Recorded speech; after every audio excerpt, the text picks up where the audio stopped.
What's good, YouTube? It's your boy, Blue Blood Sports TV, back at y'all with another one. So, former undisputed heavyweight world champion, former Olympic gold medalist, the iconic heavyweight superstar boxer, Big George Foreman. He weighs in on a massive, highly anticipated trilogy showdown that took place between undefeated two-time heavyweight world champion British superstar boxer Tyson the Gypsy King Fury and Olympic bronze medalist, former WBC American heavyweight world champion superstar boxer Deontay the Bronze Bomber Wilder. That took place yesterday at T-Mobile Arena, Las Vegas, Nevada, in which Tyson Fury, he got a 11th round brutal knockout victory over Deontay Wilder. Okay, so Tyson Fury, he retained his titles, obviously, and Tyson Fury, he was dropped twice in this fight. Deontay Wilder obviously was dropped 4 times in the fight. He was dropped 2 times early in the fight, another time up and later in the fight, and obviously the last knockdown. Well, 5 knockdowns, right? Twice early and then 3 or 4 knockdowns. Deontay Wilder was knocked down. Okay, so with that said, highly anticipated showdown. Although many people were complaining and stating that they didn't want to see the trilogy match. Okay, a lot of people were saying that, you know, they were tired of seeing Deontay Wilder and Tyson Fury grace the square circle, and so they weren't interested. But nonetheless, they were interested. It garnered a lot of attention, okay? And I'm sure the pay-per-views are going to do very, very well. With that said, George Foreman, he weighs in and gives his thoughts about the fight. And he says it's an epic heavyweight showdown, an epic heavyweight title showdown. And he said, understand and recognize that I said title showdown. He said we had a lot of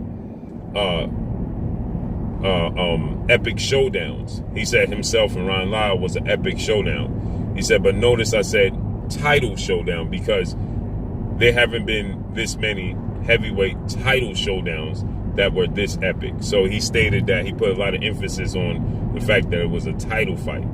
And so Big George Foreman, he stated that now you can do away with the Muhammad Ali, the George Foreman, the Mike Tyson, the Lennox Lewis, Evander Holyfield era.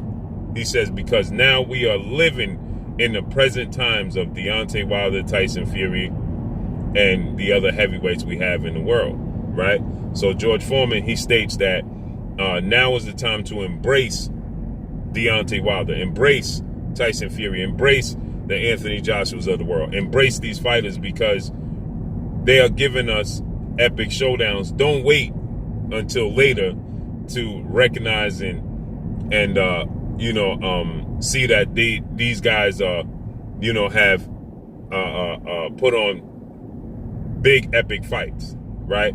So he says, embrace it now, live in the moment now. He says now we can put to bed, we could put to bed the whole.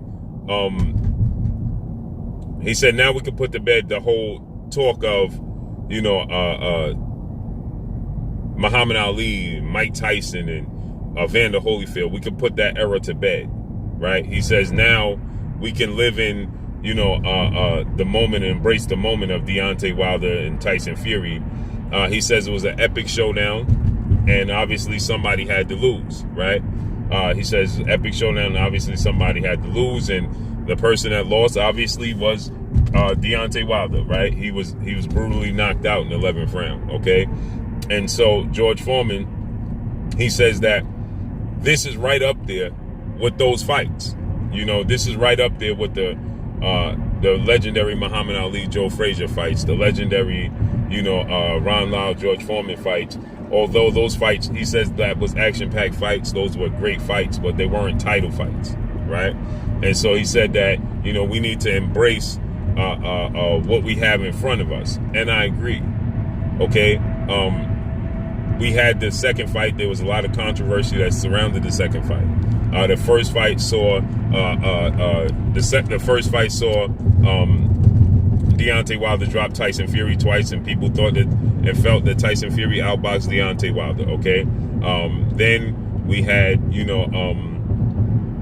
the second fight, which had a lot of controversy surrounding it. Okay, with the gloves, the water, and so on and so forth. Okay, so with this fight, all excuses were removed. Okay, all controversy, should I say, was removed.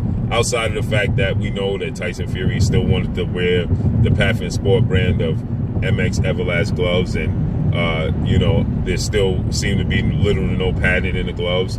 Nonetheless, at the end of the day, Deontay Wilder, he chose to just wear the same gloves that Tyson Fury wore. Okay, and so since he wore the same gloves that Tyson Fury wore, Deontay Wilder, was on an equal playing field when it comes to the gloves. Okay, obviously he has a new trainer in former heavyweight title contender star boxer Malik King Scott. Okay, so that removed the controversy surrounding his former trainer and the situation that took place with his water. Deontay Wilder, he came in heavier, stronger, and he put up a valiant effort. I personally thought that he got away from the game plan after about the fourth round. I believe that what Tyson Fury bold to be true. With Tyson Fury, he stated that once I connect on Deontay Wilder, or once Deontay Wilder connects on me, he's going to resort back into his old habits, his old ways, and that's what he did. He started to become very right-hand dominant. He started to become predictable with the 1-2. You can see it coming from a mile away, and Tyson Fury can see it coming from a mile away, and ultimately it wasn't effective, right? It was no longer effective because Tyson Fury can see it coming from a mile away, okay? And so because Tyson Fury can see it coming from a mile away, he was able to avoid the right hand. He was able to, counter the right hand, okay?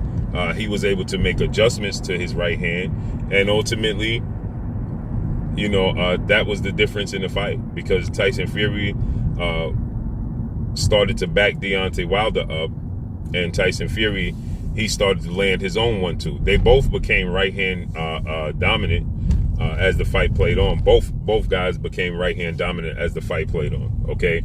Tyson Fury, he was just selling his feints a lot better, and he was hiding the right hand a lot better than Deontay Wilder was, and Tyson Fury was a lot more disciplined when it comes to on the defensive end. So when you look at it from that standpoint, you got to say, that proved to be the difference, okay? And he connected.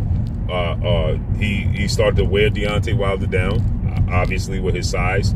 That started to play a part because Deontay Wilder started to fatigue. And he stopped going away from the body. Maybe that was due to fatigue. Okay, maybe that was due to the fact that he started to fatigue. He wasn't fainting, and maybe he wasn't fainting because, again, maybe because he was fatigued. Okay, and he broke his hand in the fight. So he broke his hand in the fight. He fatigued. And he became predictable with his right hand, and ultimately Tyson Fury, he was able to capitalize on that. And as he predicted, he said that Deontay Wilder will land a big punch on me, or I'll land a big punch on Deontay Wilder, and he'll resort back to his old ways. And that's what he did. He became very, very right hand dominant. He became very, very predictable. And ultimately, that was the difference in the fight. As he wore down, he wasn't defensively responsible, and he was leaning on the ropes. And as he was leaning on the ropes, Tyson Fury caught him with a big right hand and brutally knocked him out in the 11th round. So with that said, George Foreman, he was in some fighter years, for sure, action-packed fights, okay? Big George Foreman, for sure, like you said, the Ron Lau fight, it wasn't a title fight, but even the Muhammad Ali fights, the Joe Frazier fights, those were action-packed fights, okay? And his fight with when he shook up the world and shot Michael Moore. But in this fight, there were 5. I believe it was Deontay Wilder was knocked down 3 times and Tyson Fury was knocked down twice. But there was 5 to 6 knockdowns in this fight, and you thought it was over when both of them hit the deck. When Deontay Wilder first, he got knocked down twice first before Tyson Fury. So when Deontay Wilder hit the deck, it seemed like it was going to be over at that moment. And no, he rallies back and drops Tyson Fury, and it looks like Tyson Fury is going to be counted out, and it looked like it's going to be over for Tyson Fury. And Tyson Fury gets up and fights back. That's what we ask from the sport of boxing. Especially when this is what you get when the best are fighting the best. Now there's going to be people that say Deontay Wilder's not skilled. Deontay Wilder is not, doesn't have a high ring IQ. Deontay Wilder, there's going to be a lot of people that question Deontay Wilder's abilities, right? And rightfully so, when, as his trainer Melise Scott stated, when he gets his opponents hurt, he gets overzealous, he gets sloppy with his punches, okay? But they were both sloppy last night. Tyson Fury, I thought that Tyson Fury was going to fatigue, right? There was reports and sources that said that Tyson Fury wasn't training. He's just started training 3 weeks ago. Well, Tyson Fury, he got tired, but he didn't get more tired than Deontay Wilder. And they both showed a lot of resilience in this fight. And they both need to be applauded and congratulated and celebrated, because regardless if there's history, there's definitely history. There's definitely tension between both.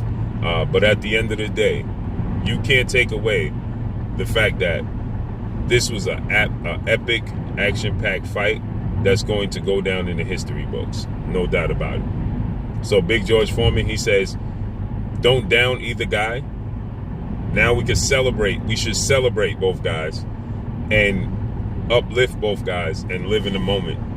And I agree with Big George Foreman. I don't believe that Alexander Usyk is going to beat Tyson Fury. I don't believe that anybody can beat Tyson Fury in the heavyweight division. Now, he's definitely vulnerable. He definitely has flaws, but I just don't see anybody beating Tyson Fury. And I think he's going to go on and become undisputed if he so chooses. But that's all I got for y'all. Make sure you hit the like button. Drop a comment in the comment section. Let me know what y'all think. Y'all already know what it is. It's your boy Blue Blood Sports TV. Hate, like, comment, and subscribe. If you haven't subscribed, hit the subscribe button. Hit the like button. Hit the bell icon to get all the new notifications. Follow me on Instagram at Blue Blood Sports TV, all one word. Y'all already know what it is. Shout out to the entire LDBC. Shout out to New Media. Shout out to Black Media Row. Make sure you like and share these videos. That's all I got for y'all. Peace. This is Amanda, the Real Deal Serrano, and you're watching Blue Blood Sports TV.